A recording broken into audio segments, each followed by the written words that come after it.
ప్రార్థన చేసుకుందాం. అందరు తలలు వంచినట్లయితే ప్రార్థన చేసుకుందాం.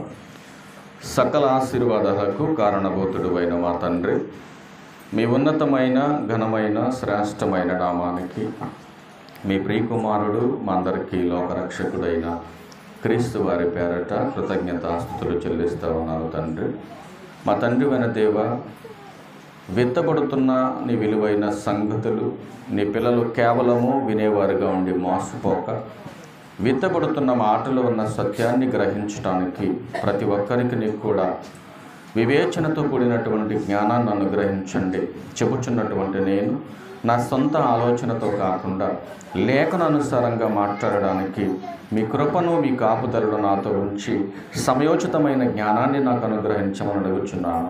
ఈ కూడిక ముగిసే వరకును కూడా తండ్రి, ఎలాంటి అల్లరను ఆటంకమును లేకుండా మీ కృప మీ కాపుదల మా అందరితో ఉంచి నడిపించమని క్రీస్తు వారి పేరట ఈ ప్రార్థన విన్నపములన్నీ కూడా అడిగి వేడుకొనుచున్నాను తండ్రి.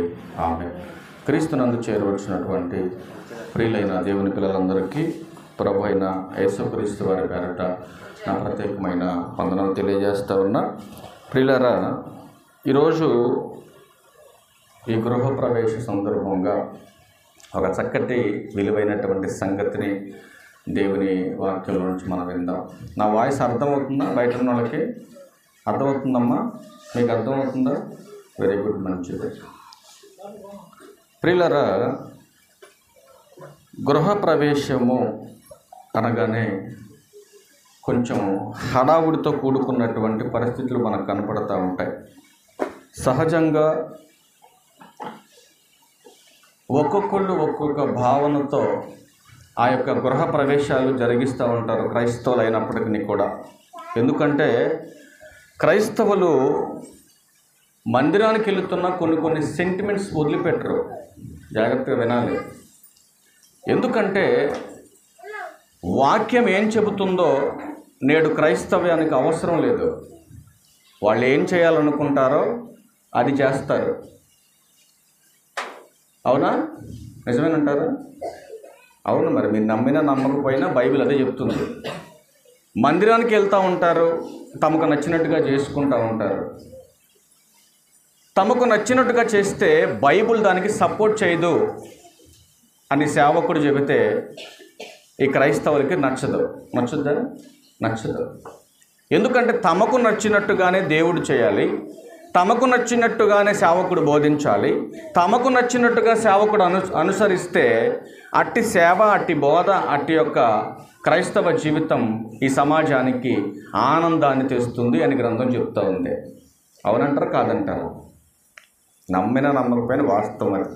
ఎక్కడికి వెళ్ళినా, పల్లె నుంచి పట్టణం వరకు ఎక్కడికి వెళ్ళినా ఈ గృహప్రవేశ కార్యక్రమం కావచ్చు, వివాహ కార్యక్రమం కావచ్చు, ఇంకా ఏ శుభకార్యము కానీ ఏది మనం తర్కించి చూసినా క్రైస్తవ కుటుంబాలలో ఆచారబద్ధంగా కొనసాగుతున్నటువంటి తత్వాలే కనపడుతున్నాయి. కానీ వాక్యానుసారమైనటువంటి తత్వం నేడు క్రైస్తవ సంఘాలలో కనిపించట్లా. మీరు అలా తిరిగితే నేనేం చేయలేను. కనుక జాగ్రత్తగా మీరు కొన్ని విషయాలు వినాలి ఈ సందర్భంలో. ఏమండి, ప్రారంభంలోనే వాక్యం లోకం అని కంపేర్ చేసి మీరు మాట్లాడుతున్నారు. పోనీ పొల్లయ్య గారి కుటుంబం ఏమన్నా మీరు వచ్చేసరికి చేసేసిందా అని మీరు అనుకోవద్దు. ఒక వ్యక్తిని బట్టి, ఒక కుటుంబాన్ని బట్టి ఉద్దేశించి చెప్పను. ఓవరాల్గా ఉన్నటువంటి దరిద్రాన్ని చెప్తా ఎప్పుడైనా నేను వాక్యానుసారంగా. ఎందుకంటే వాక్య విరుద్ధమైనది నువ్వు ఏది చేసినా అది నీకు మేలు కాదు. ఇది గుర్తుపెట్టుకోవాలి. ఫస్ట్ వాక్యాన్ని పక్కన పెట్టి వాక్యం చెబుతున్న దాన్ని అనుసరించకుండా నువ్వేది చేసినా అది నిష్ఫలమైనది. ఒకవేళ నీకు కాసేపు ఆనందాన్ని ఇవ్వచ్చు, కానీ జీవితాంతం అది సంతోషాన్ని ఇవ్వలేదు. ఇప్పుడు మన వాక్య పఠనంగా 23వ కీర్తన చదువుకున్నాం కదా. మొదటి మాట చెప్పండి, చూడకుండా బైబిల్ దిక్కండి. మొదటి మాటలు ఏముంది? అబ్బా, ఏముంది అక్కడ? యెహోవా నా కాపరి. కాపరైనటువంటి దేవుడు మొదట మన దేహానికి కాపరై ఉండాలి. రెండవది నువ్వు నివాసం చేస్తున్నటువంటి కుటుంబానికి కాపరై ఉండాలి. ఈరోజు 2 గృహాల గురించి మీతో పరిచయం చేస్తాను నేను. జాగ్రత్తగా మీరు వినగలగాలి. ఎందుకంటే మనం కట్టుకున్నటువంటి ఈ గృహాన్ని పట్ల ఎంతో శ్రద్ధ ఆసక్తులు కలిగి దీన్ని మనం కట్టుకుంటూ ఉంటాం. రూపాయి కూడబెట్టుకొని మన స్థాయిని బట్టి కొంతమంది చిన్న చిన్న రేకుల షెడ్లు వేసుకుంటే, మరికొంతమంది బిల్డింగ్ కట్టుకుంటారు, మరికొంతమంది ఉన్న స్థాయిని బట్టి కొంచెం గొప్పగా కట్టుకుంటారు. ఈ కట్టుకున్నటువంటి కట్టడాన్ని చూసే మనిషి అనుకుంటాడు, అబ్బో ఇక ఈ ఊరిలో నా అంత వాడు లేడు, నేనే కట్టగలిగాను ఈ బిల్డింగు, నేనే కట్టగలిగాను ఇదంతా కూడా అని చెప్పేసి దాన్ని చాలా కంటికి రెప్పలా కాపాడుతూ ఉంటాడు. అవునా కాదా?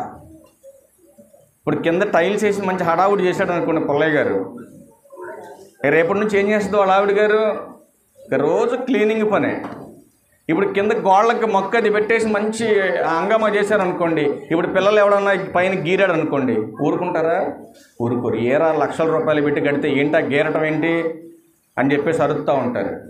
అంటే ఇంటి మీద ఎందుకంత ఆసక్తి వచ్చిందంటే ఖర్చు పెట్టి కట్టుకున్నాం కదా మనం. ఖర్చు పెట్టి కట్టుకున్నాం కనుక ఇంటిని ఎవడైనా పాడు చేస్తుంటే మనం తట్టుకోలేము. వాస్తవేనా ఇది? అవునా కదా? మనం అందంగా కట్టుకున్నాం కనుక ఖర్చు పెట్టి అందంగా కట్టుకున్నటువంటి ఇంట్లోకి ఎవడైనా చెప్పులు వేసుకొచ్చినా ఊరుకోము, ఎవడైనా బురదకాళ్ళు వేసుకొని వచ్చినా ఊరుకోం. చివరికి కట్టుకున్న భర్త, ఇల్లు కట్టుకున్నోడు యజమాని కాళ్ళు కడుక్కోకుండా వస్తున్నా భార్య ఊరుకుంటుందా? ఊరుకోదు. ఏమండి లక్షల రూపాయలు పెట్టి కడుక్కున్నామండి, కాళ్ళు కడుక్కుంటారని అంటది. అవునా కదా? నువ్వు కట్టుకున్న ఇంటి విషయంలోనే ఇన్ని జాగ్రత్తలు నువ్వు తీసుకుంటున్నావు కదా. మరి దేవుడు కట్టుకున్నటువంటి ఇల్లు గురించి ఏమైనా ఆలోచన ఉందా మనిషికి? మీరు ఆలోచన చేయండి. దేవుడు చెప్పాడు, ఇదిగో నాయన, నా కోసం కట్టబడినటువంటి ఈ దేహం అనేటటువంటి ఇంటి విషయంలో నువ్వెంత జాగ్రత్త తీసుకోవాలో దేవుడు హెచ్చరించాడు గ్రంథంలో. ఈ యొక్క ఇంటి విషయంలోనే నువ్వు జాగ్రత్తలు తీసుకున్నప్పుడు మరి నేను కట్టుకున్నా కదా నా స్వహస్తాలతో. ఈ ఇల్లు ఎవరు కట్టారు? పుల్లయ్య గారు కట్టాడా? ఎవరు కట్టారు? పుల్లయ్య గారు కొద్దిగా సపోర్ట్ చేసి ఉంటాడులేండి. కొడుకులు పనోళ్ళు అందరు కలిసి కట్టారు. అవునా? పుల్లయ్య గారు ఒక్కడ కట్టుకున్నాడా? కట్టుకోలే. పనోళ్ళు పెట్టుకున్నాడు, కొడుకులను పెట్టుకున్నాడు, అనేకులను పెట్టి కట్టడాన్ని కట్టుకున్నాడు, నివాసం చేసుకోవడానికి. దీంట్లో ఎంతకాలం ఉంటాడు పుల్లయ్య గారు? చెప్పగలరు ఎవరైనా? ఎవరు చెప్పలేము ఎంతకాలం ఉంటాం దీంట్లో. కానీ దేవుడు మాత్రం నిన్ను నన్ను మాత్రం తన చేతులతోనే చేసుకున్నాడండి. ఏ పనోడిని పెట్టలా దేవుడు. పనోడిని పెడితే ఏమైనా తేడా వస్తుందేమో అవయవాల్లోనని చెప్పి దేవుడు పనోడిని పెట్టలేదు. కేవలం మన దేహ నిర్మాణ విషయంలో మాత్రమే తాను మాత్రమే ఏం చేశాడు? శ్రద్ధ తీసుకున్నాడు. శ్రద్ధ తీసుకొని ఎక్కడ కన్ను పెడితే బాగుంటుందో, ఎక్కడ మూత్రపిండాలు పెడితే బాగుంటుందో, ఎక్కడ కిడ్నీలు పెడితే బాగుంటాయో, ఎక్కడ ఏమంటే గుండె పెడితే బాగుంటుందో, తండ్రి ఒక ప్రాసెస్ ప్రకారం ఈ యొక్క అవయవ నిర్మాణాన్ని అంతా చేసేసుకున్నాడు. అసలు ఎక్కడి నుంచి చేశాడు మనల్ని? ఇవి కట్లు ఒకసారి నుంచి తెచ్చాడు పుల్లయ్య గారు, రేకులు ఒకసారి నుంచి తెచ్చాడు, ఈ కరెంటు లైట్లు ఒకసారి నుంచి తెచ్చుకున్నాడు, ఏమండి ఈ మైక్ అనే యంత్రం ఒకసారి నుంచి తెచ్చుకున్నాడు, మనల్ని అందరినీ కూడా ఆయా ఇళ్ళ నుంచి తెచ్చుకున్నాడు ఇంటి దగ్గరికి. అవునా? మరి దేవుడు ఈ అవయవ నిర్మాణాన్ని తయారు చేయడానికి ఈ పరికరాలను, ఈ వస్తువులను ఎక్కడి నుంచి తీసుకొచ్చాడనంటే బైబిల్ చెప్తుంది కదా, మట్టి నుంచి తీశాడు ఈ బొమ్మని అన్నట్టు. అదేనా బైబిల్లో ఉంది? ఎక్కడి నుంచి తీశాడు మొదటి మానవుణ్ణి? మట్టి. ఆదికాండం 2:7 అదే ఉంటుంది. నేల మట్టితో నరుని నిర్మించి వాని నాసిక రంధ్రములలో జీవవాయువును ప్రవేశపెట్టాడు. అంటే దేవుడు కట్టుకున్నటువంటి ఇంటిలోనికి తన ఆత్మను ఏం చేశాడు? ఆయన ప్రవేశింపబెట్టేశాడు. అంటే మొదటి గృహ ప్రవేశం ఎప్పుడు జరిగిపోయింది? ఏదేను వనములోనే ఆదాము గారు అనే ఇంటిలోనికి ఆయన ఆత్మ ప్రవేశం జరిగింది. మరి ఇంటిలోనికి ఎప్పుడు ప్రవేశం చెప్పాలి? మొదటి గృహ ప్రవేశం దేవుడు చేసేసాడు. మరి ఈ ఇంటిలోనికి గృహప్రవేశం ఎప్పుడు? ఈ రాత్రినా మన ప్రార్థన అయిపోగానే ప్రవేశం జరుగుతుంది. కనుక ప్రియులారా, ఇప్పుడు మొదట ఈ నివాసం గురించి తెలుసుకుందామా, మన నివాసం గురించి తెలుసుకుందామా? మీరు ఆలోచన చేయండి. ఒక్క మాట అడుగుతా, జాగ్రత్త చెప్పండి. ఈ ఇల్లు వర్ధిల్లాలి, ఈ కుటుంబం వర్ధిల్లాలి. ఈ నూతనంగా కట్టబడినటువంటి గృహప్రవేశం జరిగిన తర్వాత ఈ జరిగినటువంటి శుభకార్యాన్ని బట్టి, ఈ ఆశ్చర్యకరమైనటువంటి ఈ యొక్క ప్రవేశాన్ని బట్టి దేవుడి కుటుంబాన్ని వర్ధిల్లింప చేయాలంటే పుల్లయ్య గారు కానీ, తన భార్య కానీ, తన కుమారులు కానీ, కోడళ్ళు కానీ, యావత్ వాళ్ళ కుటుంబం మొత్తం కూడా ఎలా ప్రవర్తిస్తే ఈ కుటుంబం వర్ధిల్లుతుంది మీరు ఆలోచించాలి. ఒక్కరోజు కూడా రెస్ట్ తీసుకోకుండా 24 గంటల ఫ్యామిలీ అంతా కూలి పనికి వెళ్తే వర్ధిల్లుద్దమ్మా? వర్ధిల్లుతుందా? మరి ఎలా వర్ధిల్లుద్ది? దేవుని కుటుంబం ఎలా వర్ధిల్లుద్ది? ఆయన అంటున్నాడు కదా, కొన్ని సంగతులు చూద్దాం బైబిల్లో. అసలు మొట్టమొదటిగా నువ్వు కట్టుకున్నటువంటి ఇల్లు గురించినటువంటి ఆలోచన కాసేపు పక్కన పెట్టు. నువ్వు కట్టుకున్నటువంటి ఇల్లు గురించి ఆలోచన చేయమాక. ఈ ఇల్లు కాసేపు పక్కన పెట్టు. దేవుడు కట్టుకున్నటువంటి ఇల్లు గురించి కొన్ని మాటలు చూద్దాం బైబిల్ గ్రంథంలో. మొట్టమొదటిగా యేసుక్రీస్తు ప్రభువారు చెబుతున్న మాట చూడగలిగితే, నీ ఇల్లు వర్ధిల్లాలి, నువ్వు బాగుండాలి, నువ్వు బాగుంటేనే నీ ఇల్లు వర్ధిల్లుతుంది. అందుకంటున్నాడు మత్తయి సువార్తలో ఒక ప్రాముఖ్యమైన సంగతి ఉంది, చూద్దాం. మత్తయి సువార్త 7వ అధ్యాయం 24లో మాట్లాడుతున్నాడు. కాబట్టి ఈయన మాటలు విని, జాగ్రత్తగా వినాలి, ఈయన మాటలు విని వాటి చొప్పున చేయు ప్రతి వాడును బండ మీద తన ఇల్లు కట్టుకొనిన బుద్ధిమంతుణ్ణి పోలి ఉంటాడు. అంటే ఒక వ్యక్తి ఒక కట్టడాన్ని కట్టాలంటే, అది కొంతకాలం నిలబడాలంటే ఏ రీతిగా దాని ఫౌండేషను ఎంత బేస్గా వేసుకుంటాడో, దాని బేస్మెంట్ ఎంత గట్టిగా వేసుకుంటాడో, ఒక క్రైస్తవుడు కూడా కొంతకాలం నిలబడాలి అని అంటే ఆయన చెబుతున్న మాట ఏంటంటే, నువ్వు కట్టుకున్నటువంటి ఇంటికి పునాది ఎంత గట్టిగా వేసుకొని కొంతకాలం ఉండాలని చూస్తున్నావో, అలాగే నేను కట్టుకున్నటువంటి నీ దేహం అనే ఇల్లు కూడా కొంతకాలం నిలబడాలంటే ఆయన చెబుతున్న మాట, నా మాట ప్రకారం నువ్వు బ్రతకాలి. విని విడిచిపెట్టడం కాదు, నా మాట విని నా మాట ప్రకారం బ్రతకాలి. ఎంతకాలం? బ్రతికి ఉన్నంతకాలం. బ్రతికి ఉన్నంతకాలం దేవుని మాట విని దేవుని మాట ప్రకారం బ్రతకాలి. మరి దేవుని మాట విని దేవుని మాట ప్రకారం బ్రతకకపోతే నిలబడుద్దా, కూలిపోద్దా? కింద 24లో ఏం చెప్పాడు చూడండి, 26లో చూడండి ఒకసారి. 26, మరియు ఈయన మాటలు విని వాటి చొప్పున చేయని ప్రతివాడు. చూసారండి, ఇంటే ఏం జరుగుతుందో చెబుతున్నాడు, ఈయనకపోతే కూడా ఏం జరుగుతుందో చెబుతున్నాడు. ముందు నువ్వు కట్టుకున్న ఇంటి గురించి ఆలోచన చేయమాక. ఇల్లు కట్టుకున్నాం, ఇంట్లో ఉండాలంటే దేవుని ఆశీర్వాదం మనకు కావాలి, దేవుని కృప మనకు కావాలి. మరి దేవుని కృప, దేవుని ఆశీర్వాదం మనకు లేకపోతే కట్టుకున్న ఇంట్లో కలకాలం ఉండగలవా? ఆలోచించు. ఎప్పుడు మీకు చెప్తా ఉండే గృహప్రవేశం వచ్చినప్పుడు అలా పెద్ద ఆయన గురించి చక్కగా ఆ పరిసర ప్రాంతాల్లో ఎవ్వరూ కట్టనంత గొప్పగా కట్టుకున్నాడు ఇల్లు. కట్టుకొని పెద్ద మీసాలు పెట్టుకొని రోడ్డు మీద కూర్చున్నాడు. వచ్చోడికి పోయోడికి చెబుతున్నాడు, చుట్టాలంతా హడావుడి చేస్తున్నారు. అదే టైంలో మేమందరం కూడా వెళ్ళాము.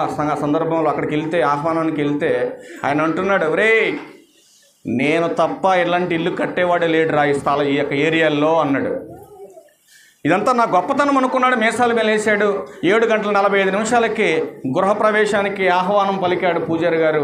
ఓపెనింగ్ చేయడానికి బయలుదేరుతున్నారు జనాలంతా. ఎప్పుడైతే నేను గొప్పవాణ్ణి, నా గొప్పతనంతోనే ఇల్లు కట్టానని మేసం తిప్పాడో, తిప్పినోడు తిప్పినట్టుగానే కుప్పకూలిపోయాడు కుర్చీలో. ఉన్నాడా ఇంట్లో? లేడు. ఎందుకని లేడు? దేవుడు తీసుకెళ్ళిపోయాడు. కట్టాడు కానీ అందులో ఉండటానికి దేవుడు పర్మిషన్ ఇవ్వలేదు. అందుకే బైబిల్లో ఒక ప్రాముఖ్యమైన మాట చెప్పాడండి. 127వ కీర్తన మొదటి మాట చూడండి, ఎంత బాగుంటుంది అన్నమాట. 127వ కీర్తన మొదటి మాట, యెహోవా ఇల్లు కట్టించని ఎడల దాని కట్టువాడి ప్రయాస వ్యర్థం. నువ్వు చేసే పనిలో దేవుని కృప ఉండాలి. నువ్వు చేయబోతున్న ప్రతి కార్యములో ఆయన ఆశీర్వాదం దీవెన ఉండాలి. మరి నువ్వు చేస్తున్నటువంటి పని నీ అహాన్ని బట్టో, నీకున్నటువంటి ధనాన్ని బట్టో, నీ బలాన్ని బట్టో, ఇది నా గొప్పతనం వలనే అని నువ్వు గనక మాట్లాడితే ఏం చేస్తాడు దేవుడు? నువ్వు చేసుకున్నది నువ్వు అనుభవించకుండా తీసేస్తాడు నిన్ను. అందుకే మాట్లాడుతున్నాడు, నువ్వు కట్టుకున్నటువంటి కుటుంబంలో కలకాలం కొంతకాలం ఉండాలంటే ఆయన కృప నీకు అవసరం. మరలా కంటిన్యూషన్ చేయమాట, యెహోవా ఇల్లు కట్టించని ఎడల. చాలామందికి ఈ పదం అర్థం కాలేదండి. అంటే కట్టించేది ఎవరు, కట్టేది ఎవరు? చెప్పాలి జాగ్రత్తగా. ఇల్లు కట్టించేది ఎవరు? ఇల్లు కట్టించేది ఎవరండి? కట్టేది ఎవరు? ఈ రెండు మాటలు జాగ్రత్తగా అర్థం కావాలి మీకు. కట్టేది ఎవరు, కట్టించేది ఎవరు?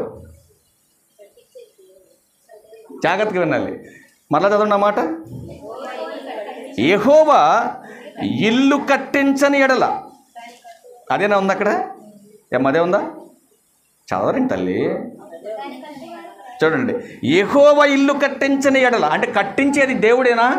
మరి దేవుడే ఇల్లు కట్టించేవాడైతే ఇదేంటంటే పుల్లయ్య గారికి రేకుల షెడ్ కట్టాడు, మరొకడికేమో అపార్ట్మెంట్లు కడుతున్నాడు, మరొకడేమో పెద్ద పెద్ద డూప్లెక్స్ ఇల్లు కడుతున్నారు.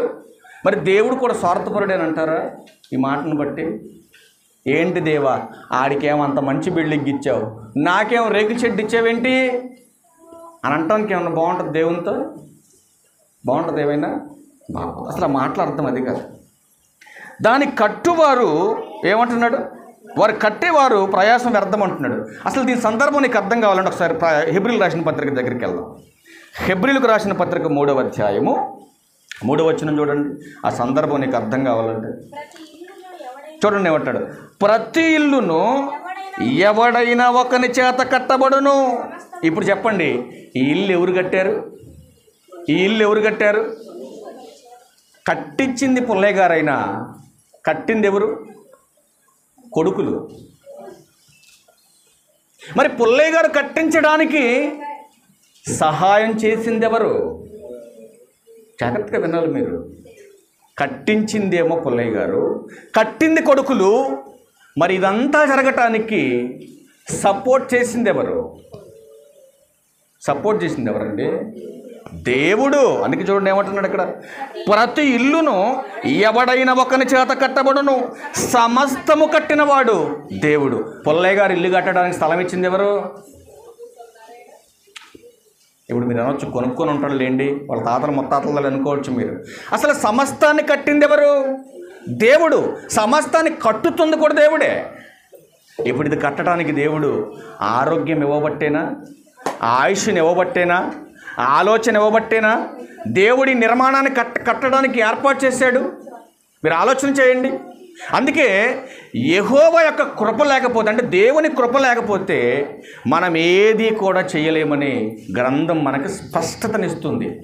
కనుక ప్రియులారా, ఇప్పుడు ఒక పని జరిగించాలని మన ఆలోచన అయితే ఉంది. మరి ఈ ఆలోచన సఫలపరచాలంటే ఎవరి వలన అవుతుంది? మీరు ఆలోచన చేయండి. ఇప్పుడు నా హృదయంలో ఒక ఆలోచన ఉందనుకుందాం. అసలు నా హృదయం సంగతి పక్కన పెట్టండి. పుల్లయ్య గారికి ఒక ఇల్లు కట్టాలన్న ఆలోచన ఎప్పటిది?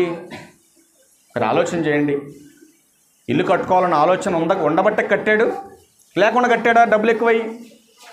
ఆయనకు ఒక ఆలోచన ఉంది, హృదయంలో ఒక ఆలోచన ఉంది. కనుకనే ఆ ఆలోచనను దేవునికి విన్నవించుకున్నాడు. ఆ దేవుడు సపోర్ట్ చేశాడు, ఈ ఇంటిని స్థిరపరిచాడు. ఎక్కడుంది ఆ మాట? సామెతల గ్రంథం తీయండి ఒకసారి, ఆ మాటకు చెప్తాం. 16వ అధ్యాయం 9వ వచనంలో చూడండి ఏమంటున్నాడు. సామెతల గ్రంథం 16వ అధ్యాయం 9వ వచనం చూడండి ఏమంటాడు. ఏదైనా మనం చేయాలనుకుంటే చెప్తున్నాడు, కంటిన్యూషన్ చేయమ్మా. చూడండి, ఏదైనా చేయాలనుకుంటే ఫస్ట్ ఎక్కడ ఆలోచన చేస్తాం? మనం హృదయంలో యోచించుకుంటాం. యెహోవా వాని నడతను స్థిరపరచును అంటున్నాడు. అంటే ఎప్పుడైతే మనం మన యొక్క ఆలోచన స్థిరపరచుకొని దేవునికి మనవ చేసుకుంటామో, దేవుడు దాన్ని ఏం చేస్తాడు? మన కోరికను, మన ఆలోచన ఏం చేస్తాడు? నెరవేరుస్తాడు. అది దేవునికి అనుకూలమైనటువంటి భావనతో మనం అడగాలి. అంతేకాని ఏదో చెప్తారులేండి ఒక మాట, ఏది పడితే అది అడగకూడదు. దేవుని దగ్గరకు వచ్చేసి దేవుని ముందు నిలబడి మోకరించి ఏది పడితే అది అడగకూడదు మనం దేవుని దగ్గర. ఏదైతే మనకు అవసరమో, ఏదైతే ఈ సమాజంలో మనకు ఎవరు ఇవ్వలేరో అది మాత్రమే దేవుణ్ణి అడగాలి. ఈ సమాజంలో దొరికేదాని గురించి, సమాజంలో ఉన్నదాని గురించి ఆయన దగ్గర చెప్పకూడదు. మీరు వెళ్ళి ఆయన మాత్రమే ఇవ్వగలిగేది మనం దేవుణ్ణి అడగాలి. అందుకే ఏమంటున్నాడు 9వ వచనంలో? ఒకడు తాను చేయబోవున్నది హృదయములో నిశ్చయించుకొనును. అంటే ముందుగానే మనం ప్లాన్ చేసుకుంటాం, ముందుగానే మనం ఆలోచన చేసుకుంటాం. అలా ఆలోచన చేసుకున్నవన్నీ కూడా కొన్ని సక్సెస్ అవ్వవు మనకు. ఎందుకని? అందులో దేవుని ఇన్వాల్వ్మెంట్ లేకపోతే, దేవుని కృప లేకపోతే కొన్ని పనులు అవ్వండి. అవుతాయా? అవ్వదు. అందుకే అంటున్నాడు, మాట చేతే కానీ, క్రియ చేతే కానీ, నువ్వేది చేసినా చివరికి భోజనము చేసినను, పానము చేసినను, దేవునికి మహిమ కలిగేలాగా నువ్వు ప్రవర్తిస్తేనే నీ కుటుంబానికి దీవెన అంటున్నాడు దేవుడు. మరి నీ కుటుంబం ఆశీర్వదింపబడాలంటే ఆయన చెబుతున్నాడు, ఒక మాట చూడండి, నువ్వు అనుకున్న ప్రతిదీ నెరవేర్చాలంటే ఆయన చెబుతున్నాడు. కీర్తనల గ్రంథం 20వ కీర్తనలో 4వ వచనంలో ఒక మాటను చూడండి. కీర్తనల గ్రంథం 20వ కీర్తన 4వ వచనం చూడండి.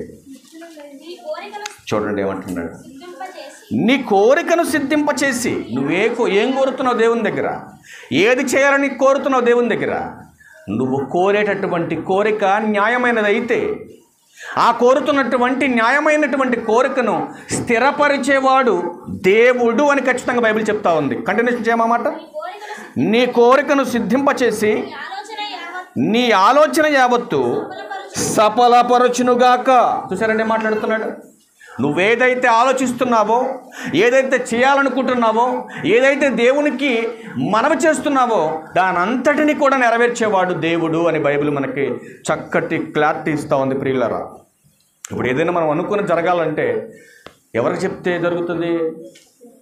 మనుషుల వల్ల అవుతుందా? కొన్ని మనుషుల వల్ల కాదండి, దేవుని వలన మాత్రమే అవుతాయి. కనుక దేవునికి మాత్రమే మనం తెలియపరచాలి. ఎలా తెలియపరచాలి? ఫిలిప్పీయులకు రాసిన పత్రిక 4వ అధ్యాయం 5వ వచనం చూడండి. ఎలా తెలియపరచాలి దేవునికి? నువ్వేదో అక్కడ దాచిపెట్టినట్టుగా ఆర్గ్యుమెంట్ చేయకూడదు. ఆయనతో ఏదో పక్కింటి వాళ్ళతో మాట్లాడినట్టు మాట్లాడకూడదు. ఫిలిప్పీయులకు రాసిన పత్రిక 4వ అధ్యాయం 5వ వచనంలో 6వ వచనంలో ఉంటుంది. పిల్లలు 6వ వచనంలో, దేనిని గూర్చియో చింతపడద్దు.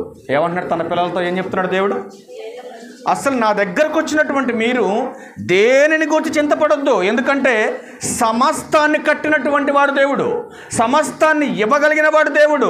ఒకవేళ నువ్వు పడిపోయినా తిరిగి లేవనెత్తగలిగే శక్తిమంతుడు దేవుడు. నేను నమ్ముకున్నటువంటి దేవుడు. ఒకవేళ నువ్వు పడిపోతే నీ పక్కనోడు నవ్వొచ్చేమో, కానీ నువ్వు పడిపోతే దేవుడు ఏం చేస్తాడో తెలుసండి? తన దక్షిణ హస్తముతో నిన్ను ఆదుకుని నిలబెట్టగలిగే శక్తిమంతుడు దేవుడు. కనుక దేవునికి ఎలా చెప్పాలో నేర్చుకోవాలి మనం. ఏమంటున్నాడు? దేనిని గురించి చింతపడకూడదు, కానీ ప్రతి విషయములో ప్రార్థనా విజ్ఞాపనల చేత కృతజ్ఞత పూర్వకముగా మీ విన్నపములు దేవునికి చెప్పండి. ఎలా చెప్పాలి? దేవునికి ప్రేమతో చెప్పాలి. ప్రేమతో చెప్పాలి దేవునికి. నీ కార్యం ఏదైనా నెరవేర్చగలిగే సమర్థుడు దేవుడు. కనుక దేవునికి నువ్వు ఎలా చెప్పాలంటే కృతజ్ఞతగా, ప్రేమ కలిగి చెప్పాలి. ఎంతవరకు చెప్పాలి? నువ్వు అనుకున్నది పొందుకునే వరకు చెప్పాలి. ఆ పొందుకున్నది ఎప్పటి వరకు? మనం ఉపయోగించుకునే వరకు చెప్పాలా? మనం బ్రతుకున్నంత కాలం ఆ కృతజ్ఞతను కొనసాగిస్తూనే ముందుకెళ్ళాలి. కానీ ఈరోజు వాళ్ళ అవసరాలు తీరిన తర్వాత దేవుని మందిరానికి రావడం కరువైపోతున్నారు. ఒక పాస్టర్ గారు రాత్రి అంటున్నాడు, పోలవరం నుంచి వచ్చాడు రాత్రి ప్రార్థనకి. ఆయన అంటున్నాడు, ఒక ఆవిడ రోజు మందిరం క్లీన్ చేయడానికి వచ్చేదంట. ఒక ఆవిడ మందిరం ప్రతి ఆదివారం ఇంకా ఆవిడకి అదే పని అంట. పొద్దున్నే మందిరం క్లీన్ చేస్తా ఒకరోజు పాస్టర్ గారి దగ్గరికి వచ్చి అందంట, పాస్టర్ గారు, వాళ్ళింటికి పాలకెళ్ళినా వీళ్ళింటికి పాలకెళ్ళినా మంచి పాలు ఎవరు బయటలో, నాకు మరి ఒక గేదెను కొనుక్కోవాలనుకుంటున్నాయ్యా, కొద్దిగా ప్రార్థన చేయండి, ఒక గేదెను కొనుక్కుంటా అందంట ఆవిడ. అనగానే పాస్టర్ గారు ప్రార్థన చేసి, అమ్మ ప్రార్థన చేసుకో, ప్రతిరోజు ప్రార్థన చేసుకో అమ్మ, విశ్వాసంతో అడుగు, ఖచ్చితంగా దేవుడు నీకు కృప చూపిస్తాడు, నువ్వు అనుకున్నది నీకు ఇస్తాడు దేవుడు అని చెప్పినప్పుడు పాపం విశ్వాసంతో ప్రార్థన చేసుకుందా మహాతల్లి. చేసుకున్న అతి కొద్ది రోజుల్లోనే గేదెను ఎట్టొకట్ట కొనుక్కుందండి. మళ్ళీ మీరు గేదెలు కొన్నారని చెప్పట్లేదు తల్లి, రాత్రి అక్కడ జరిగింది చెబుతున్నా. వాళ్ళు అట్ట అనుకున్నారు. మళ్ళీ ఏమండి, ఎప్పుడైతే గేదెను కొనుక్కుందో, గేదెను కొనుక్కున్నాక మరి గేదె ఊరుకుంటుందా? అదొక పిల్లని పెట్టిన కాడ నుంచి మరి ఖాళీగా ఉంటుందా? పాలు వెతకాల, దాన్ని గడ్డి తేవాల, దాన్ని ఓడవాల, దాన్ని తోమాల, దాని ప్రొటెక్షన్ అంతా సరిపోతుంది. ఇక మరి మందిరం ఎప్పుడు? మందిరం లేదు. 3 వారాలు అయింది, 4 వారాలు అయింది, 5వ వారం అయ్యగారు ఇంటికి పోయిండు. ఏమ్మా మా అర్థమ్మా ఏంటి మందిరానికి రావట్లా అని అడిగిండు. అయ్యగారు, ఖాళీ ఉంది, అసలు గడ్డి ఎవడు తెస్తాడు, దాని పాలు ఎవడు పిండుతాడు, దీన్ని ఎవడు అడుగుతాడు, ఏమన్నా అసలు ఖాళీ ఉందని మీరు చెప్పండి సరే అని చెప్పందంటే, ఏమ్మ గేదెను కొనటానికి ముందు ఏం చెప్పినావు నాకు అని అడిగిందంటే, అడిగితే పాలు కొనుక్కోలేకపోతున్నా అని చెప్పానండి, ఒక గేదె కావాలని. మరి పాలు కొనుక్కోలేకపోతున్నావు అని గేదెనిచ్చింది కదా దేవుడు, మరి గేదెనిచ్చాక మరి నువ్వేం చేయాలి? మరి కృతజ్ఞతగా ఇంకా ఆసక్తి చూపించాలి మందిరం విషయంలో. మరి ఆ కుర్చీలు ఎవడు తుడవాలా, గుళ్ళో ఎవడు ఓడవాలి అంటే ఇప్పుడు గేదె వచ్చేసరికి నువ్వేం చేసావు? మందిరానికి దూరం అయిపోయావు. అంటే ఇప్పుడు దేవుడు ఏం చేయాలి? ఇప్పుడు మీరు కరెక్ట్గా చెప్పండి, దేవుడు ఏం చేయాలి ఇప్పుడు చెప్పండి అమ్మా.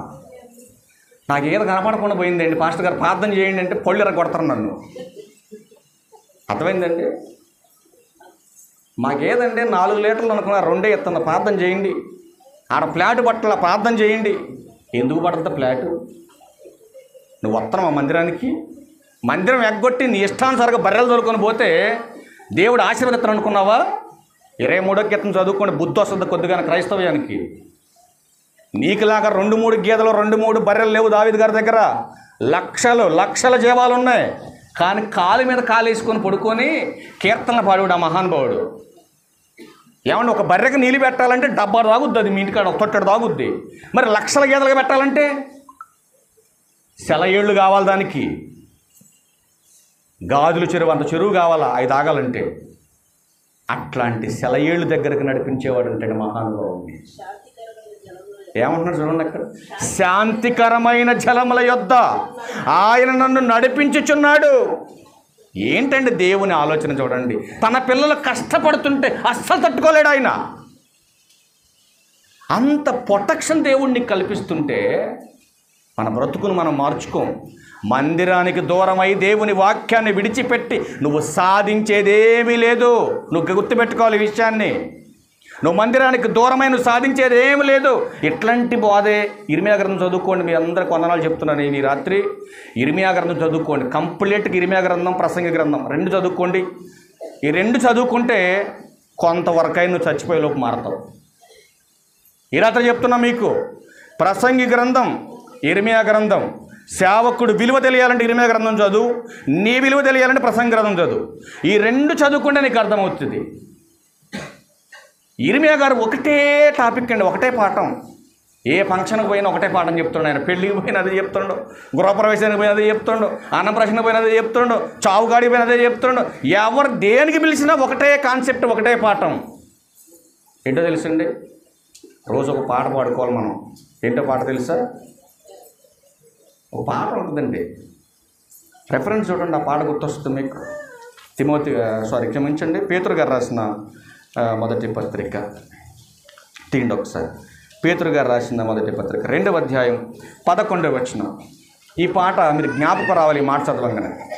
ప్రియులారా, మీరు పరదేశులను యాత్రికులనై ఉన్నారు గనుక అంటున్నాడు. ఇప్పుడు ఆ పాట చెప్పండి. ఇప్పుడు ఆ పాట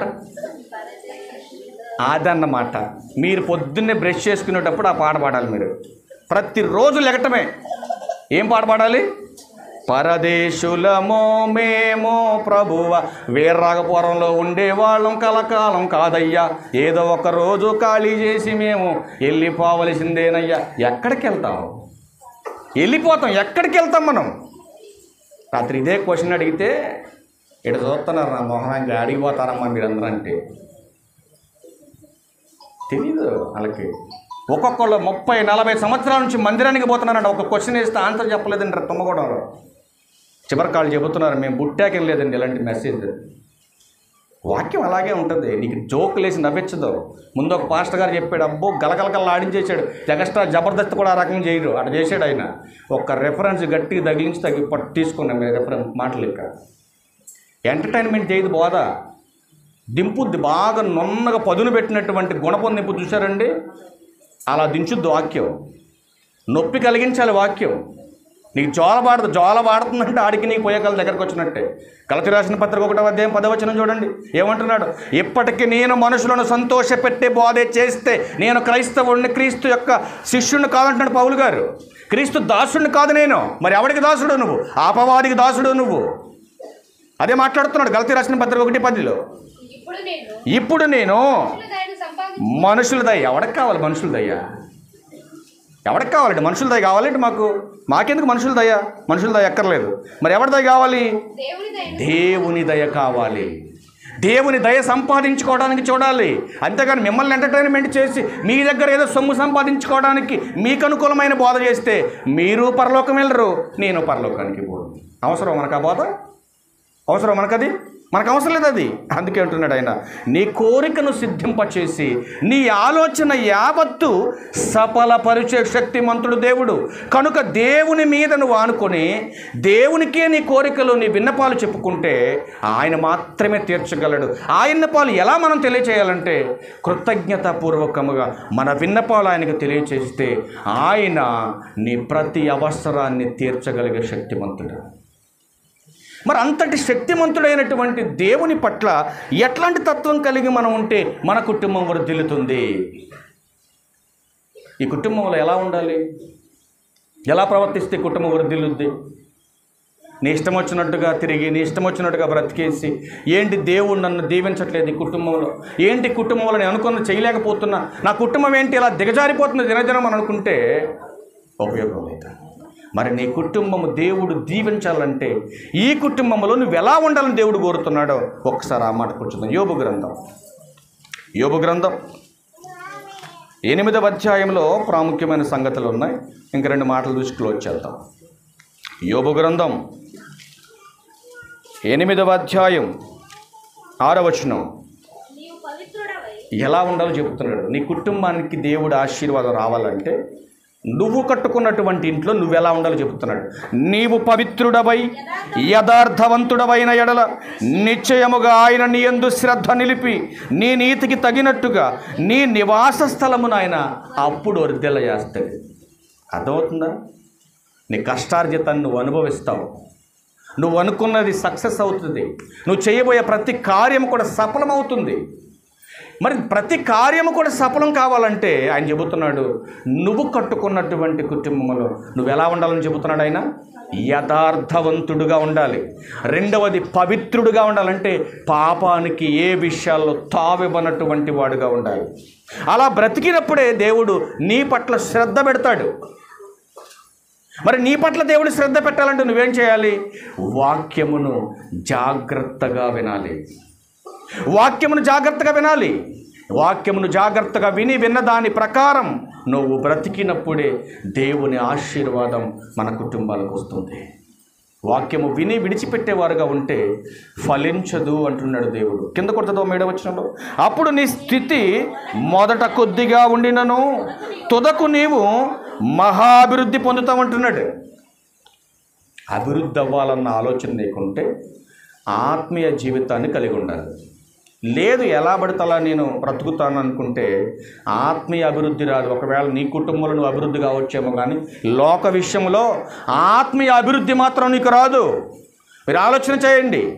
ఒక ఆయనకి నేను చెప్పినటువంటి కాన్సెప్ట్ అర్థం కాలేదండి. బాగా 2022 స్టార్టింగ్లో నేను వైజాగ్ వెళ్ళటానికి ముందు ఒక బర్త్డే ఫంక్షన్కి పిలిస్తే పుట్టుక పరమార్థం అర్థం కానటువంటి ప్రజలు లేదా పరిశుద్ధులు అనే టైటిల్తో ఒక సబ్జెక్ట్ మాట్లాడినప్పుడు నేను చెప్పిన కాన్సెప్ట్ ఆయనకు అర్థం కాలేదు. మరి 13 దేశాలు తిరిగి 7 భాషలు మాట్లాడుతున్నటువంటి వ్యక్తి, ఒక విచారణకు పెద్దగా ఉన్నటువంటి వ్యక్తికి నేను చెప్పినటువంటి వాక్యంలో ఉన్న డెప్త్ ఆయనకు అర్థం కాలేదు.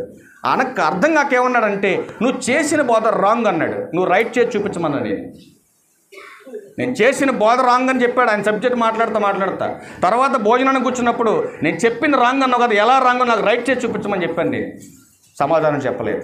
అంటే ఇల్లు కట్టుకోవద్దంటవా, ఎంజాయ్ చేయొద్దంటవా అన్నాడు. ఇల్లు కట్టుకోవద్దని ఎక్కడ చెప్పాడు దేవుడు? చెప్పాడు? నేను చెప్పాను, బ్రతుకు నచ్చిన దేవుణ్ణి మరచిపోయి నీకు నచ్చినట్టుగా నువ్వు బ్రతికితే కట్టుకున్నటువంటి ఇంట్లో నువ్వు ఉండకుండా చేస్తానన్నాడు. మరి దానికి ఏం చేద్దాం చెప్పమన్నాను. ఏం చేద్దాం చెప్పాను. నేను ప్రతిదానికి ఆన్సర్ చూపిస్తాను. నోటి మాట నాకు వద్దు. నోటి మాట చెప్తే అసలు విన్నా నేను. నువ్వు ఎంత పెద్దోడు అయినా నాకు రెఫరెన్స్ టు రెఫరెన్స్ చూపించు. నీ బైబిల్ అయినా మాట్లాడతా, నా బైబిల్ అయినా మాట్లాడతా, ఏదైనా మాట్లాడతా. కానీ తప్పు అని చెప్పేటప్పుడు ఎంతవరకు తప్పు అది మనం తెలుసుకోవాలి. అసలు బైబిల్లో ఏముంది, ఏం మాట్లాడుతున్నాడు, అసలు దేవుడు ఏ కాలాన్ని బట్టి ఏం మాట్లాడుతున్నాడు. పితరుల యుగంలో చెప్పింది దాన్ని ధర్మశాస్త్ర యుగంలో మాట్లాడలేదు, ధర్మశాస్త్ర యుగంలో చెప్పింది క్రీస్తు యుగంలో మాట్లాడలేదు. ఈ మూడింటిని లింకప్ లేకుండా దేవుడు ప్రతి దాన్ని కూడా విడివిడిగా చూపించాడు ఈ సమాజానికి. ఎందుకు చూపించాడనంటే వాళ్ళు చేసింది వీళ్ళు చేయకూడదు, వీళ్ళు చేసింది మీరు చేయకూడదు. అందుకే మాట్లాడాడు, ఆ అజ్ఞాన కాలమున దేవుడు చూసి చూడనట్టుగా వదిలేసాడు. ఒక విషయం అడుగుతా, కరెక్ట్ చెప్తారా? స్త్రీలారా, మీ అందరికీ క్వశ్చన్ అడుగుతూ సమాధానం చెప్పాలి. తామారు ఎంతమంది తెలుసు? తామారు, నా మాట అర్థమవుతున్న బయట వాళ్ళకి? తామారు మత్తయి వార్త 1వ అధ్యాయము 3వ వచనంలో ఉంది. అక్కడ చూడండి ఒకసారి. ఎవరిదా ఆ వంశావళి ఎవరిదే కొంచెం మైండ్లో పెట్టుకొని తామారు పదాన్ని అక్కడ ఎందుకు వాడాడో ఆ లిస్టులో చూడండి ఒకసారి. తామారు గురించి మత్తయి వార్త 1వ అధ్యాయం 3వ వచనం. చదవరేం తీయలేదు మీరు? యోధా తామారునందు పేరేసును జెరాహును. చాలు. పైన మొదటి మాట చదవండి. అబ్రహాము కుమారుడగు దావీదు కుమారుడైన యేసుక్రీస్తు వంశావళి. యేసుక్రీస్తు వంశావళిలో తామారును ఎందుకు రాయించాడు దేవుడు? ఈ సమాజం ఒక సైడే ఆలోచన చేసుకొని ఏం చేసిందో తెలుసా అండి? తామారు తప్పు చేసింది. తప్పు చేసినటువంటి తామారును దేవుడు తన గ్రంథంలో రాయించాడు కాబట్టి ఇది తప్పుడు గ్రంథం అని చాలామంది బయట వక్రీకరించి మాట్లాడుతున్నారు. వాళ్ళ సంగతి పక్కన పెడితే క్రైస్తవులైనటువంటి మీకెంతవరకు అర్థమైంది మాటలో ఉన్నటువంటి సత్యం? తామారు చేసిన తప్పేంటండి? తామారు చేసిన తప్పేంటమ్మా? ఇటు పక్కన వాళ్ళు చెప్పుకుంటే తామారు చేసిన తప్పేంటి? మీకు తెలియదు కదా? తెలియదమ్మా? తెలియదా? మీకు తెలిసింది. మీ బయట వాళ్ళు చెప్పండి, తామారు చేసిన తప్పేంటో. తామారు చేసిన తప్పు చెప్పగలరా? అసలు దేవుడే చెప్పలేదు తామారు తప్పు చేసిందని. నువ్వెవడో మధ్యలో చెప్పడానికి. రేపు రండి, నేర్చుకుంటారు. వస్తారు రేపు. తామారు జీవిత చరిత్ర ఎందుకని రేపు. తామారు తప్పు చేసిందని ఎవడని చెప్పేది? బైబుల్ తెలియని మూర్ఖుడు మాట్లాడే మాట అది. తామారు తప్పు చేస్తే యేసుక్రీస్తు వంశావళిలో ఎందుకండి స్త్రీని గూర్చిన ప్రస్తావన చేశాడు దేవుడు? 2వ వచనం అంటాడు కదా, అబ్రహాము ఇస్సాకును కనెను. మరి శారా ఏది? శారా ఏది? ఇస్సాకు యాకోబును కనెను. మరి రెబ్కా ఏది? చూసారా ఎలా ఉందో? మరి ఏంటి? పురుషుల్ని ప్రస్తావన చేసుకుంటూ అక్కడికి వెళ్ళిపోయేసరికి యేసుక్రీస్తు వంశావళి దగ్గరకు వచ్చేసరికి ఎవరిని హైలైట్ చేసి చూపించాడు? తామారుని చూపించాడు. అసలు తామారుని అబ్రహాము విశ్వాసంతో కంపేర్ చేసి వంశావళిలో ఎందుకు పొందుపరిచాడో, అసలు బ్యాక్గ్రౌండ్ ఏం జరిగిందో అది మనం రేపు తెలుసుకుంటాం. ఇప్పుడు సందర్భాన్ని మనం చూడగలిగితే ప్రియులరా, వాక్యభావం తెలియకుండా మాట్లాడితే పొరపాటు. ఇప్పుడు ఆయన అన్నాడు కదా, ఏంటి ఇల్లు కట్టుకోవద్దన్నాడు దేవుడు, సంతోషపడొద్దన్నాడు దేవుడు, ఎంజాయ్ చేయొద్దన్నాడు దేవుడు. ఓరి నాయన, నేను చెప్పిన బోధలాగా వింటే నీకు అర్థమవుతుంది. కానీ లోతు దినాలలో జరిగినట్టు అన్నాడు, నోవాహు దినాలలో జరిగినట్టు అన్నాడు. ఆ తర్వాత ఎవరి దినాల్లో జరుగుద్ది అన్నాడు? మనుష్య కుమారుని దినాల్లో. అసలు ఏం జరిగింది? చరిత్రలోకి వెళ్ళాలి కదా మనం. ఇప్పుడు పలానా వీరరాఘపురంలో జరిగింది అని హెడ్లైన్లో వచ్చిందనుకోండి, ఏం జరిగిందని ఊహించుకోవాలి మనం. ఏం జరిగిందో 2వ పేజీలో ఉంటుంది చూడమని చెప్పి రాశాడు అనుకోండి, ఏం చేయాలి ఇప్పుడు నువ్వు? ఆ 2వ పేజీలోకి వెళ్ళాలి. ఏం జరిగిందో హెడ్లైన్ చూసేసుకొని వామ్మో ఏం జరిగిపోయిందో అని అడావుడు చేయకూడదు. ఆ 2వ పేజీలో ఉంది మ్యాటర్, కింద రాశాడు 2వ పేజీలో ఉందని, ఆడికి వెళ్ళి చూడాలి ఏం జరిగిందో. మరి లోతు దినాల్లో జరిగినట్టు అన్నాడు. ఏం జరిగింది లోతు దినాల్లో? అక్కడికి వెళ్ళాలి కదా మనం. వెళ్ళాలి. అక్కడ జరిగినటువంటి సిచ్యువేషన్ ఏంటి? ఎందుకు దేవుడు వాళ్ళందరినీ చంపాడు? అసలు పరిస్థితి ఏంటి? నేడు ఈరోజు క్రీస్తు యుగంలో ఉన్నటువంటి వారందరికీ, అంత్య దినాల్లో ఉన్న వాళ్ళందరికీ ఎందుకు ఈ విషయాన్ని హెచ్చరిస్తున్నాడు అంటే, వాళ్ళు చేసిన తప్పు, ఆ తర్వాత వాళ్ళు చేసిన తప్పు ఈ యుగాంతమందు ఉన్నటువంటి వారు చేస్తే యాజిటీజ్గా శిక్ష అలాగే పడుతుంది. అక్కడ జలప్రళయం వచ్చి వాళ్ళు చనిపోవచ్చు, ఆ తర్వాత అగ్నిగంధకాలు పడి వాళ్ళు చనిపోవచ్చు. కానీ ఈ అంతిమ సమయంలో నువ్వు ఎలా చనిపోయినా ఆరనగ్నిలోకి మాత్రం ఖచ్చితంగా వెళ్ళిపోతావు. నీకు ఇది అర్థం కాకపోతే అది చెప్పాడు దేవుడు. ఏముంది చూస్తారా? మీరు కన్ఫ్యూజన్లో ఉన్నట్టున్నారు, అసలు ఏం జరిగిందో అక్కడ అని. చూద్దాం ఒకసారి. లూకా సువార్త 17వ అధ్యాయం 28 నుంచి చూస్తే, లోతు దినములలో జరిగినట్టు అని పైనుంచి 26 నుంచి రండి. నోవాహు దినములలో జరిగినట్టు మనుష్య కుమారుని దినములలోను జరుగును. నోవాహు వాడలోనికి వెళ్ళిన దినము వరకు జనులు తినుచు త్రాగుచు పెండ్లాడుచు పెండ్లికి ఇవ్వబడుచు నుండిరి. అంతలో జలప్రళయము వచ్చి వారందరినీ నాశనం చేసెను. నెక్స్ట్ లోతు దినాలు చెప్తున్నాడు. లోతు దినములలో జరిగినట్టు జరుగును. జనులు తినుచు, త్రాగుచు, కొనుచు, అమ్ముచు, నారు నాటుచు, ఇండ్లు కట్టుకొని ఉండిపోయారు. చూసారండి ఏం మాట్లాడుతున్నాడు? ఎందుకు నాశనం అయిపోయారు వాళ్ళంతా? ఎందుకు నాశనం అయిపోయారు వాళ్ళంతా? బ్రతుకునిచ్చి బ్రతికిస్తున్నటువంటి దేవుని పట్ల ఆలోచన లేకపోవటం వలనే ఈ లోకం కోసం, ఈ దేహం కోసం, ఈ చుట్టూ ఉన్నటువంటి వాటినే చూసుకొని దైవాన్ని మర్చిపోయి బ్రతుకుతున్నటువంటి దరిద్రులాళ్ళు. అందుకనే దేవుని యొక్క చిత్తాన్ని ఎరిగినటువంటి వారందరినీ కూడా తీసేశాడు. మరి నోవాహు జలప్రళయంలో నోవాహు గారి కుటుంబం ఎందుకు చనిపోలేదండి? ఎందుకు చనిపోలా? నీతిమంతుడుగా బ్రతికాడు, దేవుని వాక్యానుసారంగా బ్రతికాడు. అందుకే నోవాహు కుటుంబం రక్షింపబడింది, రక్షణలోకి వచ్చింది. ఆ కుటుంబం దినదినము వర్ధిల్లింపజేశాడు. వాళ్ళు గొప్పగా బైబిల్ గ్రంథంలో రాయించబడ్డారు. అలానే మనం కూడా కింద చెప్తున్నాడు 30వ వచనంలో చూడండి, ఆ ప్రకారమే మనుష్య కుమారుడు ప్రత్యక్షమగు దినము జరుగునన్నాడు. అంటే యాస్టీజీగా ఉంటుందని చెప్పాడా? ఏమన్నా మారద్దని చెప్పాడా? ఏం మారదు. మారిన వాడికే పరలోకం, మారని వాడికి శిక్ష, కఠినమైన శిక్ష అంటుంది.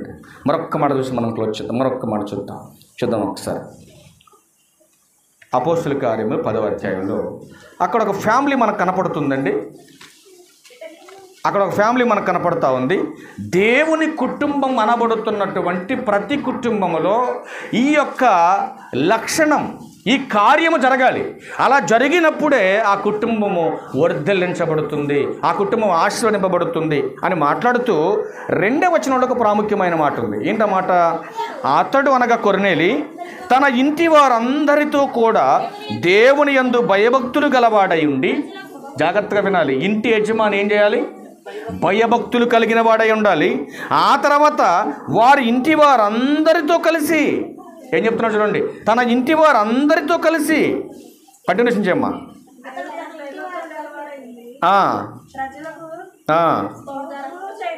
చేయుచు ఎల్లప్పుడూ దేవునికి ప్రార్థన చేయువాడు అన్నాడు. ఎల్లప్పుడూ అంటే ప్రతిరోజు కంటిన్యూషన్ చేస్తున్నాడంటే. నీ కుటుంబం ఆశీర్వదింపబడాలంటే, నీ కుటుంబం దీవించబడాలంటే, నీ కుటుంబంలో నుంచి వినపడవలసినటువంటిది ఏంటో తెలుసా? ప్రార్థన వినపడాలి. ప్రార్థనే నీ కుటుంబానికి ప్రొటెక్షన్. ప్రార్థన వలన ఏదైనా నువ్వు సాధించగలుగుతావు, ఏదైనా జయించగలుగుతావు. నీ కుటుంబంలో ప్రార్థన వినపడకపోతే, కొన్ని కుటుంబాలు ఉండేయండి, ప్రార్థన అందరికి వినపడాలని చేస్తారు, దేవుడికి వినపడక్కర్లా. ప్రార్థన అందరికి వినపడాలి, దేవునికి వినపడాలా? 4వ వచనం చూడండి. 4వ వచనంలో ఏముంది చూడండి. అతడు దూత వైపు తేరి చూచి భయపడి, ప్రభువా ఏమని అడిగను? అందుకు దూత, నీ ప్రార్థనలను, నీ ధర్మకార్యములను దేవుని సన్నిధికి జ్ఞాపకార్థంగా చేరినవి. ఇప్పుడు మనం చేసే ప్రార్థన ఎవరికి వినపడాలి? దేవునికి వినపడితే సరిపోద్ది కదా. ఊరోళ్ళందరికి వినపడాలా? ఎందుకు ఊరోళ్ళందరికి ఎందుకు వినపడటం? అమ్మో అయ్యగారు ప్రార్థన చేస్తున్నాడు రా అని తెలియాలి, జనానికి తెలియాలమ్మా. అవసరం అది. నువ్వు చేసే ప్రార్థన వలన పక్కనోడికి కూడా డిస్టర్బ్ అవ్వకూడదు. ఎలా చేయమన్నాడు ప్రభువారి ప్రార్థన? ఎలా చేయమన్నాడు ప్రభువారి ప్రార్థన? రహస్యముగా నీ గదిలోకి వెళ్ళి చేయి. కుటుంబం అంతా కలిసి చేస్తున్నారా? చేయండి ప్రార్థన. కుటుంబం అంతా కలిసి, సంఘం అంతా కలిసి చేస్తుందా? చెయ్యి. ఏ సమయంలో వినపడేలాగా చేయాలో, ఏ సమయంలో వినపడకుండా చేయాలో ఆ కాన్సెప్ట్ మొత్తం మర్చిపోయారండి. ఆ కాన్సెప్ట్ మర్చిపోయింది క్రైస్తవం ఈరోజు. తెలియదు చాలామందికి ఈ విషయం. అందుకనే అసలు ఈ రెఫరెన్స్లో ఉన్నటువంటి సందర్భం మనం గమనించగలగాలి. ఈ కుటుంబం వర్ధిల్లాలంటే కుటుంబం అంతా కలిసి ఏం చేయాలి? ప్రార్థన చేయాలి. ఎంతమంది చేస్తున్నారు రోజు ప్రార్థన? మీరు ఆలోచించండి. రోజు ప్రార్థన చేసుకోకపోతే పరిస్థితులు మార్చేస్తాడు అపవాది. అపవాదికి చోటిచ్చేస్తే అపవాది మన మీద శోధించేస్తాడు. శోధించేసి మనం పడగొడతాడు. మన కుటుంబం దారి తప్పిపోతుంది. చివరికి మన కుటుంబం ఆశీర్వదించకుండా పోతుంది. కనుక అట్లాంటి పరిస్థితిలోనికి మీరు తెచ్చుకోవద్దని ప్రభు పేట మీకు మనం చేస్తా ఉన్నాం. ఇప్పుడు అంటున్నాడు, నిత్యము ప్రార్థనకు వస్తున్నటువంటి మీరు నా మాట విని, నా స్వరము విని మీ తలుపు తీస్తే నేను లోపలికి వస్తా అంటున్నాడు ప్రభువారు. అవునా? ఏంటి దేహానికి కూడా తలుపు ఉందా? ఉందా తలుపు? ఉంది. మరి ఆ తలుపు తీయాలి. తలుపు తీస్తేనే ప్రభువారు లోనకు వస్తాడు. మరి ప్రభువారు లోనకు వస్తే ఏం జరుగుతుంది? ఏం జరుగుతుంది? కుటుంబానికి రక్షణ వస్తుంది. ఏ కుటుంబానికి? దేవుడు కట్టుకున్న కుటుంబానికి. మరి దేవుడు కట్టుకున్న కుటుంబానికి ఆశీర్వాదం వస్తే ఈ ఆశీర్వాదం నీ కుటుంబం అంతటికి వస్తుందని బైబిల్ చెప్తా ఉంది. కనుక ప్రియులారా, మరొక్క మాట మీరు చూడగలిగితే, మరొక్క మాట, అసలు ఎందుకు రావాలనుకుంటున్నాడు? ప్రకటన గ్రంథం 3:20 అదే ఉంది. ఇదిగో హృదయం అనే ద్వారం దగ్గర ఆయన తలుపు తట్టుచున్నాడు. ఎవడైతే ఆయన స్వరం విని తలుపు తీస్తాడో ఆయన లోనికి వస్తానంటున్నాడు. అసలు ఎందుకు వద్దామనుకుంటాడు ఆయన లోనికి? పుల్లయ్య గారు అయితే ఇక నుంచి దీంట్లో నివాసం చేయడానికి వస్తున్నాడు ఆయన. అంతేనా? ఈ రాత్రి వచ్చేసి రేపొద్దున వెళ్ళిపోదాం అనుకుంటున్నాడు ఆయన ఎటన్నా? అట్లా అనుకోడు. ఉండటం కోసం కట్టుకున్నాడు. ఇప్పుడు ప్రభు కూడా ఎందుకు వద్దాం అనుకుంటున్నాడు లోపలికి? అక్కడికి వెళ్ళిపోతాం డైరెక్ట్. ఇంకొక మాట చూసి క్లోజ్ చేద్దాం. కొరింథీయులకు రాసిన 2వ పత్రిక. ఎందుకు వద్దాం అనుకున్నాడు లోపలికి ప్రభు వారు? చూద్దాం. కొరింథీయులకు రాసిన 2వ పత్రిక 6వ అధ్యాయము 18వ వచనంలో ఒక మాట ఉంది, చూడండి. దేవుని కింద కంటిన్యూషన్ చేయమ్మా. మనము జీవము గల దేవుని ఆలయమై ఉన్నాము, అందుకు దేవుడు ఎలాగూ సెలవిచ్చుచున్నాడు, నేను వారిలో నివసించి సంచరింతును అంటున్నాడు. ఏం చేస్తారంట? మనలో ఉండి ఆయన సంచారం చేయాలంట. ఆయన సంచారం చేయడం అంటే అటు ఇటు గాలి జరగడం కాదు. మరి ఏం చేయడానికి వస్తాడంట మనలోకి? ఆయన సత్క్రియలు జరిగించటానికి. సత్క్రియలు జరిగించడానికి మనలోకి వస్తానంటున్నాడు ఆయన. మనలోకి రావటానికి మనం ఎవరిమైనా మనలోకి వస్తున్నాడు ఆయన. హెబ్రీయులకు రాసిన పత్రిక 3వ అధ్యాయం 6వ వచనం లాస్ట్ మాట చూడమ్మ ఒకసారి. హెబ్రీయులకు రాసిన పత్రిక 3వ అధ్యాయం 6వ వచనం లాస్ట్ మాట్లాడాడు కదా, మనమే ఆయన ఇల్లు అన్నాడు. మనమే ఆయన ఇల్లు కనుక ఆయన మన లోపలికి రావటం కోసం ఆయన మన ద్వారం వద్ద నిలబడి తట్టుచున్నాడు మన తలుపు. ఇప్పుడు మనం తలుపు తీస్తే ఆయన లోపలికి వస్తాడు. లోపలికి వస్తే ఆయన ఏం చేస్తాడు? మనలో నివాసం చేస్తాడు. ఇప్పుడు సాక్షాత్ ప్రభువే మనలో ఉంటే, మనతో ఉంటే మనకేమైనా కొదువు ఉంటుందా? మీరు చెప్పాలి. ఉంటుందమ్మా. ఇప్పుడు ఒక ఆయన యేసుక్రీస్తు ప్రభు వారిని చూడాలనుకున్నాడు. ఆయనకి డబ్బు లేకేం కాదు, పదవ లేకేం కాదు, ఆయన పలుకుబడేం లేక కాదు, ఉండటానికి కొద్దిగా ఉండ కాబట్టి ప్రభువుని చూడలేక పరుగుని తెలుసుకున్నాడు. ఆయన ప్రభువారి మార్గాన్ని వస్తాడయ్యా అని చెప్పగానే, మరి నేను కురసకుంటాను కదా, జనం లక్షల్లో ఉన్నారు ఆయన చుట్టూ, మరి నేను పొట్టోను కదా, నేను చూడలేను అనుకున్నాడు. గబగబా వెళ్ళి చెట్టెక్కేసాడు. చెట్టెక్కేసి ప్రభువుని చూద్దామన్న ఆలోచన వచ్చినందుకే ప్రభు ఏం చేశాడు? జక్కయ్య మీద మనసు నిలిపాడు. ఏంటి? చూద్దామనుకుంటేనే లక్షల మంది చుట్టూ ఉన్న ప్రభు మనసు ఎక్కడికి వెళ్ళిపోయింది? జక్కయ్య దగ్గర. ఎక్కడ జక్కయ్య? చెట్టు మీద ఉన్నాడు జక్కయ్య, కింద కాదు, చుట్టూ లేడు. చెట్టు మీద ఉన్నటువంటి జక్కయ్య దగ్గరికి ప్రభు మనసు వెళ్ళిపోయాడు. చెట్టు దగ్గరికి వెళ్ళిపోయాడు. ప్రభు దగ్గరికి వెళ్ళి చెట్టు దగ్గరికి వెళ్ళి అంటున్నాడు కదా, జక్కయ్య త్వరగా దిగు. ఎందుకు ప్రభువా అన్నాడా? అన్నా. ప్రభు చెప్తున్నాడు, జక్కయ్య త్వరగా దిగు, నేడు నేను నీ ఇంట ఉండవలసి ఉంది. ఎందుకంటే నేడు నీ ఇంటికి రక్షణ వచ్చింది. ఏ ఇంటికి? ఏ ఇంటికి? ఆయన కట్టుకున్న ఇంటికి. ఎప్పుడైతే ఈ హృదయంలో పరివర్తన చెందాడో, ఎప్పుడైతే ఈ మనసు మారిందో, అప్పుడు ప్రభు అన్నాడు, నేడు నీ ఇంటికి రక్షణ వచ్చేసింది జక్కయ్య, రా తిరుగు, కింద తొందర దిగిరా, కిందకి మీ ఇంటికి వెళ్ళిపోదాం. ఆలోచించేయండి. అంటే దేవుణ్ణి చూసినందుకే దేవుడు తనతో ఉండటానికి ఇష్టపడ్డాడంటే మీరు ఆలోచన చేయండి. అసలు నిత్యము ఆయనతో మనం సహవాసం చేస్తూ ఉంటే మరి ఇంకెంత గొప్పగా మనల్ని ఆశీర్వదిస్తాడు దేవుడు. మీరు ఆలోచన చేయండి. అందుకే ఆయన మాట్లాడుతున్నాడు కదా, యెషయా గ్రంథం 57వ అధ్యాయం 15వ వచనంలో ఒక మాట చూసుకొని క్లోజ్ చేద్దాం. యెషయా గ్రంథం 57వ అధ్యాయం 15వ వచనం. ఎవరి యొద్ద ఉంటాడు చూడండి ఆయన. ఎవరింటికి పడితే వాళ్ళ ఇంటికి రాడు ఆయన. ఎవరు పిలిస్తే వాళ్ళ దగ్గర రాడు ఆయన. మరి ఎవరింటికి వస్తాడు చూద్దాం ఇప్పుడు. మహాగణుడును మహోన్నతుడును పరిశుద్ధుడును నిత్య నివాసి అయిన వాడు ఇలాగూ సెలవిచ్చుచున్నాడు, నేను మహోన్నతమైన పరిశుద్ధ స్థలములలో నివసించువాడను అని చెప్పి ఫస్ట్ అసలు ఆయన స్థితి ఏంటి గురించి చెప్పాడు. నేను ఎక్కడ ఉంటానో, నా యొక్క రేంజ్ ఏంటని చెప్పి కిందకు వస్తారని చెబుతున్నాడు. అయినను చూడండి, చూస్తానండి ఎంత మాట మాట్లాడుతున్నాడు ఆయన.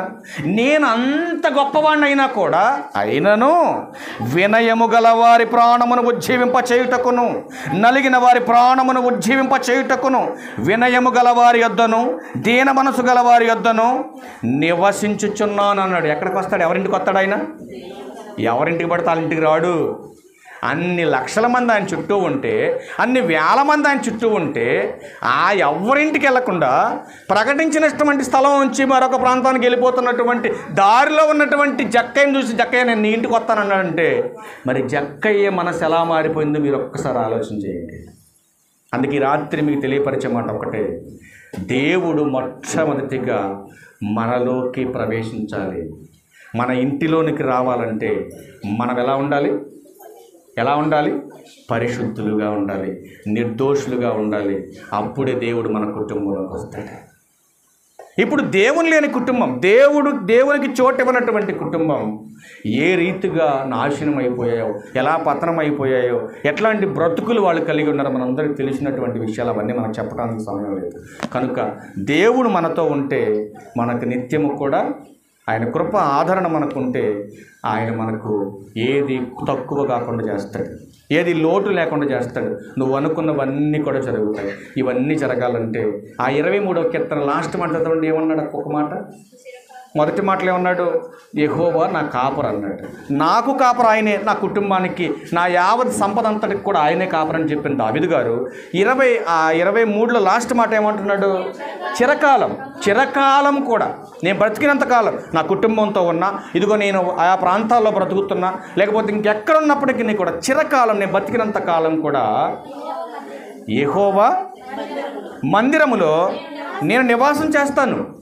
అంటే ఈ ఇంట్లో ఎలాగైతే ఉంటున్నావో ఉంటున్నటువంటి నీవు మందిరానికి కూడా రావాలి. నువ్వు మందిరంలో ఉంటేనే, మందిరంలో నాటబడితేనే ఈ ఇంట్లో కలకాలం ఉండగలుగుతావు. ఈయనేంటంటే శాపాలు పెడతానని, శాపం కాదు, ఇది ఆశీర్వాదం. ఎందుకంటే ఇక్కడ బతుకు బాగుండాలంటే అక్కడ బతుకు మార్చుకోవడానికి రావాలి. ఇక్కడ ఆశీర్వాదం కావాలంటే ఆశీర్వాదాలు ఇచ్చే దేవుని మందిరానికి రావాలి. ఈ కుటుంబం దీవించబడాలంటే దీవెనలు కుమ్మరించే దేవుని మందిరానికి నువ్వు రావాలి.